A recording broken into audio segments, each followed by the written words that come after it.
کہ کسی بھی نبی کی ولادت پر ہمیں خوشی ہے، جس طرح نبی اکرم صلی اللہ علیہ وسلم کا میلاد مناتے ہیں، تو اگر کسی اور نبی کے پیدا ہونے پر خوشی منائیں تو اس میں کوئی حرج نہیں ہے۔ لیکن اصل مسئلہ یہ ہے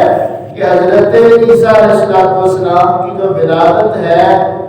وہ 25 دسمبر کو ہے ہی نہیں۔ آپ کی ولادت کا جو دن ہے پوری انجیل 4 مائے کہیں پر اس کا ذکر نہیں،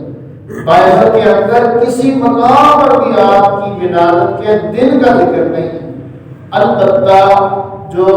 متی کی انجیل ہے اور لوکا کی انجیل ہے، یعنی ٹوٹل 114 انجیلیں تھیں، جن میں سے انہوں نے چھانٹی کر کے 8-10 نسخے سلیکٹ کر کے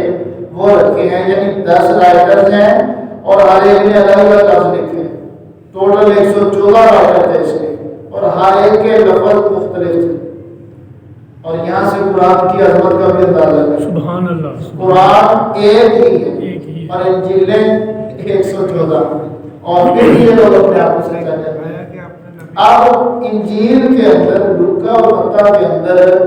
حضرت عیسیٰ کے بارے میں اتنا ملتا ہے کہ آپ ناصرت شہر کے علاقے بیت اللہ کے اندر پیدا ہوئے، اور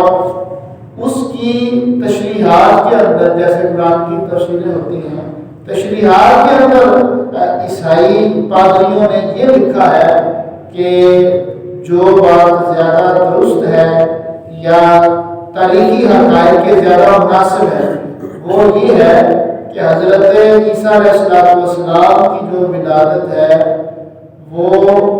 6 اور 7 جنوری کی درمیانی رات میں ہوئی۔ 6 اور 7 جنوری کی درمیانی رات میں حضرت عیسیٰ علیہ السلام کی ولادت ہوئی ہے، مسیحی تعلیمات کے مطابق، عیسائیوں کی تعلیمات کے مطابق۔ جب خود ان کی اپنی کتابیں یہ کہہ رہی ہیں اور ان کے پادری کہتے ہیں کہ 6 اور 7 جنوری کی درمیانی رات آپ کی ولادت ہے،